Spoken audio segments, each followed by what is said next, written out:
Okay, so here we go. Looking forward to this. I want to respond today to the Christian apologist S J Thomason and her list of 8 questions atheists cannot plausibly answer. I have to say, as these lists go, this is a pretty good one. So I want to have a crack at answering these today. You have the YouTuber Deconvertedman to thank for this. Deconvertedman, a guy who sets a lot of store by logic, ladies and gentlemen, yet after years of being on YouTube, still cannot seem to position his webcam properly. But duly I went on his channel, saw what this video was about, and had a sort of moment, paused the video, let's go and have a look at the questions myself and attempt at formulating my answers before they've been tainted with his answers, and duly I will watch his video myself after I have created this one. So I want to have a crack at answering this. I will give you my answers. It is for you to decide whether those answers are plausible. But bear in mind, these things do not function in a vacuum. So I'm going to bat some of these back to Thomason and Christian apologists as well and ask whether their explanations are plausible. After all, when we choose whether to believe A or B or C, if we choose A over B or C, it's not because A is necessarily the final word, it's because what we see in A is more plausible than what we see in B, C or D. So the plausibility of those other suggested answers is as important as is the plausibility of A. I'm sure we would be agreeing so far. Okay, on with the video. So let's break this down. I'll give you one question at a time and then I'll give you my response. Okay, so to kick it off, question 1, it's a biggie. What explains our objective morality? And then Thomason expounds on the question in the preceding paragraphs. A lot of paragraphs, too much to read out, a lot more than for any of the other questions. So what I'll do is I'll read the first 2 paragraphs and then give you a taster of the rest. If we have no God, then we have no objective and transcendent moral values and duties. Yet we do have objective moral standards and duties to do what's right. Therefore, God exists. Despite the culture or era, sane humans have the innate sense of what's right and what's wrong, and we prefer to do what's right to help our fellow humans. No matter the major religion, we are all aware of the golden rule. We prefer the humble over the braggarts, the selfless over the selfish, and the truthful over the liars. She then goes on to talk about evolutionary biology and biologists and their attempts to explain what we observe amongst human beings in terms of kin altruism, reciprocal altruism, etc., etc., and she claims that it doesn't do the trick. Okay, a lot for me to respond to there. I think the first thing that I should say is that I'm not convinced and have never been convinced that the God objectifies morality is a plausible claim. There are certain things about the universe, such as our sense of taste, which I may talk about again in a minute, which I think most of us agree are not amenable to being talked about in terms of objective claims, but we regard as a subjective experience. And I believe that morality is one of those things. The qualities that are claimed for S J Thomason's God, I do not believe do what is required. I'd go further than that and say that I do not believe that there are any qualities that you can ascribe to a universe creator that would allow their decrees to objectify their moral claims. I don't believe it is that kind of thing. S J Thomason then just states it outright, but we do have objective morals and duties in what is rather an odd sentence, but I think she extrapolates on that and tries to give us some idea of why she claims that in the next sentence, and she appeals to 2 things effectively: innateness and commonality of experience. I find these really dissatisfying things to appeal to. It is true we do have a commonality of experience, but as we do to a great many things, I could kill all the non-Hindus on the planet, including myself. I'd have to kill myself at the end, obviously. And then there would be an absolute commonality of experience of Hinduism, but that would not make the claims of Hinduism objective truths. Similarly, there are things which we share as an experience. Our experience of the colour red, for example, experiencing a certain wavelength of light as red, I propose is probably a common experience amongst human beings, and yet we understand that the way that we experience colour is a quale, right? It is not something that is intrinsic in that wavelength of light. It is intrinsic in the way that human brains process and understand and attempt to comprehend that wavelength of light. So the commonality of experience is not something that you can really appeal to, and the innateness is also something that you cannot appeal to. Again, to go back to taste in food, there is a great deal of commonality. You look across cultures, part of what is accounting for the global rise in obesity is our dispensations towards sweet, fatty and salty foods. They are commonalities, but it is not necessarily, you cannot leap from that to say that it is objectively true that this food stuff tastes good. It tastes good for human beings because we've evolved in such a way that we benefit from those things and so experience those tastes because they under normal circumstances would be beneficial to our survival as being tasty. I think that is really, really important here. So we're on very, very shaky ground, I think, to claim that these evidence some kind of objectivity. But it is true that we have this kind of commonality, and the golden rule is a good example. But of course it goes way beyond our species, does it not? It extends to other higher primates as well. There is much we share in common, particularly with other great apes. A great number of experiments have been conducted on this now to show that a lot of the moral positions that we hold, they hold versions of that, ideas of fairness and justice and things such as that they share those same things as well. So if it requires a God to have given us those things, then it must have required a God to have given that to the other great apes. And yet what I find is that most Christian apologists recoil from that. It's as if it's something that has to be just special to us, that no other methods, more naturalistic methods, can explain it elsewhere, but for some reason when it comes to us, it cannot be explained. I think when we're talking about the higher order things that Thomason discusses here, that she sees as the implausibilities with a natural explanation, the kind of unreciprocated altruism and probably unreciprocatable altruism that you would see, that does not neatly fit into an evolutionary explanation. I think those are the things that reduce the plausibility of a naturalistic answer. But I think we need to understand, I propose, that a lot of things that evolve as something that evolutionary biologists call spandrels. They are not things that are necessarily being selected for. They are things that arise as a result of things that are being selected for. I propose to you that in common with the other higher primates, particularly the great apes, we have evolved some of the moral senses we have to control our social environment. And as our social environment has become more complicated, that need has increased. And indeed, our sense of empathy, the ability to put ourselves in the shoes of others, is part of what allows us to control our social environment. And that is a very, very powerful thing.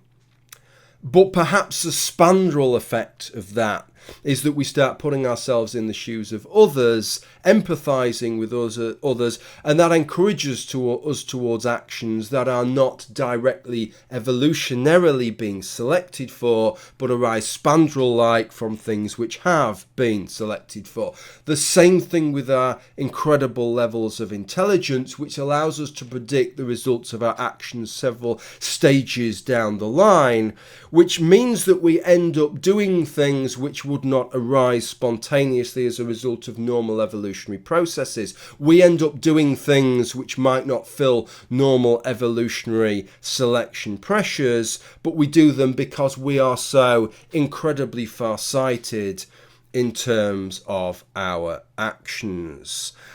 I believe that you can make a pretty plausible explanation of where morality arises from on those grounds. I don't believe you can make a plausible explanation of where morality arises from by saying, because God says so. At least not in terms of objective morality, which after all, that is the claim that S J Thomason is making. And it's a claim that needs to be set aside from the idea that morality for human beings has an underpinning and has commonality, but is not necessarily objective. In the same way as our sense of taste, it's not baseless. It is based on something. It serves a purpose. It has commonalities throughout the species, but that does not mean that our sense of taste in food is objective. So question 2, if an atheist's position is that the universe is the product of chance and necessity instead of the product of intelligence, how can he or she explain the fact that the universe is structured rationally, logically, with mathematical precision and predictability? She then quotes Pope Benedict XVI. If nature is really structured with a mathematical language and mathematics invented by man can manage to understand it, this demonstrates something extraordinary. The objective structure of the universe and the intellectual structure of the human being coincide. So this is an argument that I've heard a few times now, that for mathematics and logic to have worked, that's something quite miraculous. Surely you need a god to have got involved in that to make that situation transpire. I find that profoundly weak as an argument, entirely counterintuitive. Look, let me give you I'm going to conduct a little bit of an experiment here, okay? So I've got an apple here in my hand, and I know it doesn't look like an apple, it looks like a banana, but when I was writing this out yesterday, I wrote down, get some apples, okay, and I didn't have any apples. So I've got an apple, and I've got another apple. And don't worry, this isn't going to turn into that pen, pineapple, apple, pen song. Okay, so I've got an apple. Well, I tell you what, let's not get too complicated. I'm from a part of the UK that's known for calling a spade a spade. So I'm going to call a banana a banana. So I've got a banana here, and I have a banana there. And I'm going to do a bit of mathematics, ladies and gentlemen. So here we go. Here we go. I'm going to do something now. I'm doing it. Get ready. I maybe ought to put a drum roll over the top of this. Bang! What have I got in my hand? Now, I would say what I have in my hand is a brace of bananas. 2 bananas. A pair of bananas. And that is mathematics. That 1 banana plus 1 banana equals 2 bananas. That does not seem profoundly miraculous. That seems mundane in the extreme. That does not seem like the kind of thing that would require divine intervention to take place. And I would be interested to know, what is S J Thomason's more plausible alternative to that? Is he suggesting that if you brought 2 bananas together, you just get 1 banana, or maybe no bananas, or an infinite number of bananas, or 3.795 bananas, or maybe the bananas would turn into a hamster, or a giant banana that fills the entire universe, or maybe a constantly fluctuating number of bananas, or maybe some kind of quantum banana event so that there would be a permanently indeterminate number of bananas. It isn't clear, because at no point does she say. But it does not seem anything other than the most mundane thing, the most obvious expectation, that if you have 1 banana and another banana, that you have 2 bananas, and that is mathematics, ladies and gentlemen. And the interesting thing is that generally when that breaks down, that is when Christians want to claim a miracle. That's when they suggest that divine intervention is necessary here. It's as if they want their cake and eat it. There is a story in the Bible, ladies and gentlemen, where this bloke called Jesus, he doesn't have any bananas, it must be said, or apples, or bananas pretending to be apples. But he has some fishes, or fish, actually, and some loaves of bread. And he manages to defeat the mathematics such that the number of fishes and loaves of bread he ends up with are greater than he should have had from the numbers that he started with. And that is regarded as one of the miracles that Jesus performed. So I think you can see where I'm going with this. Have I given you my answer to this? No, what I've given you is a kind of answer construction set. I think from all the things that I've said there, you can work out what my answer would be to this question of S J Thomason's. Question 3. If atheists adhere to the belief that the purpose of human life is merely to procreate and survive, is it possible to determine that human life has any more value than animal life, since animals share the same basic purpose? Larry Moran said, according to what we know about the natural world, humans are not special in any way and life does not have a purpose. Richard Dawkins said, DNA neither cares nor knows, DNA just is, and we dance to its music. Yet we all seek meaning and purpose and to make a difference in this world.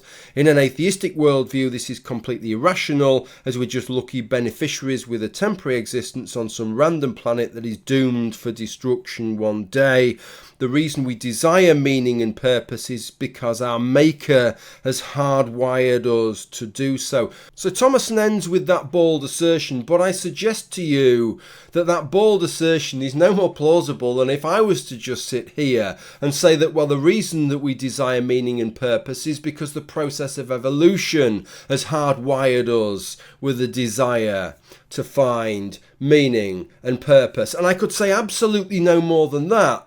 And I propose that even at that point, I would be in a position of greater plausibility than S J Thomason's alternative, because we at least know that these processes of evolution take place, that these selection pressures exist, and that we are the product of those things in a way that she cannot evidence the existence and the nature of her proposed, hypothesized Maker. And then she's made this claim that effectively, well, what's the point? What's the point of it all? If ultimately we're just all going to die and the universe is going to end, blah, blah, blah, blah, what's the point? And I understand the emotional pull of that argument, and it makes some sense logically as an ultimate point of recourse, but I can again throw the same thing back. She proposes a deity that is omniscient and omnipotent. We are effectively the playthings of a being that has no need for playthings, that has these infinite characteristics. There is literally, definitionally, nothing that we can do that in any way can add to that which already exists, because you have an infinite superlative being to begin with. So it makes everything we do as futile when you invoke a deity of the kind that Christianity invokes, as it does just to have the cold-hearted universe. That gets us absolutely nowhere, I think. And when we talk about value and purpose, therefore, we have to look aside from that. The opening paragraph, the question itself, I think, is a little bit of a leading question, suggesting how can we say from an atheistic perspective that humans have more value than other animals, as if this is some kind of objective truth that we all know, and I disagree with that. I don't believe that value judgments are amenable to that kind of thing. They are not baseless. It's like going back to the taste example, but they are very much specific to ourselves. So, for example, if I spoke to another human and another human told me that they believe that elephants have more intrinsic value than human beings, human lives, I would dispute that. I would say, well, I disagree with you on that. And I would find that an odd position. But if I was to speak to an elephant, right, I know elephants can't speak, but from an elephantine perspective, I would not expect an elephant to buy that, right? I would not try to explain to an elephant why really, as an elephant, you should be regarding human beings as having more intrinsic value than elephants. I would quite understand why an elephant would elevate the value of an elephant life above the value of a human life. And I think that tells you where we're at with this. The reason that we elevate, and rightly elevate, human life over other lives is because we are humans, because it applies to us, and that is why we ourselves give ourselves greater value. Question 4. Why have so many atheists determined that a life of a fetus in a mother's womb is less valuable than the life of his or her mother? Age discrimination. When is a human considered a human to them? Well, look, I mean, this is one of these questions. When is a human life? When is human life considered a human being? An individual human being, I think, is a question that is open for debate. And there is no single point. It's like heating a pan of cold water up. We can all agree it's cold water. And when the pan is boiling, we can all agree it's hot water. And somewhere in between, it changes from a pan of cold water to a pan of hot water, but there isn't some moment where it clicks across, and I propose that is the same in our development within the womb. But I think S J Thomason is missing something here when comparing a fetus versus S J Thomason that maybe I can highlight by imagining that I just cut off S J Thomason's finger. And honestly, this is not an online threat, but imagine I had, okay, and there is the finger laid there. And that is living human cells. They are living human cells. S J Thomason's living human cells. But I can tell you I feel very differently about those living human cells in her finger than I do into the residual part of S J Thomason. Duly, I would be happy for a hospital, assuming it couldn't reattach that finger, to incinerate that finger, to dispose of it in a way that doesn't cause more infections in the hospital, even whilst those cells were still alive. Human cells, living human cells in S J Thomason's dismembered finger. I would not be happy with that hospital incinerating S J Thomason whilst she is still alive, even sans finger. Okay, and that tells you the difference here. What we're talking about is our higher level mental processes, I think. That is what distinguishes the residual of S J Thomason from her finger. And that is what distinguishes for a lot of us the difference between a fetus that is maybe, let's say, the size of a grape, and a baby that has just been born, or a baby within the womb that is at 40 weeks, let's say. Okay, that is a process that is distinguished. It's based on those higher level mental abilities, and that is what distinguishes how we feel between human cells, albeit in the case of a fetus, human cells that have the potential to grow into something that we regard as a human being, a conscious living human being and a conscious living human being. To try and dress that up as age discrimination is about as absurd as me suggesting my position with regard to S J Thomason's dismembered finger is digital discrimination. Okay, so I think that's probably enough to chew over for one video. So wide-ranging are these questions. In the second video, we'll have a look at the second batch of 4 questions, where we'll be looking at DNA, the Big Bang, the resurrection of Jesus, and our desire for heavenly joy, ladies and gentlemen. So I'll tackle those 4 in the next part. If you've enjoyed this video, please give it a like, give it a share, subscribe if you've enjoyed my material and you're not already subscribed. If you really enjoy my material on a regular basis, you may like to consider supporting my work through Patreon, Subscribestar, or PayPal recurring payments. I'm running out of breath here. Okay, that's it for now. Thank you for watching this video, and bye.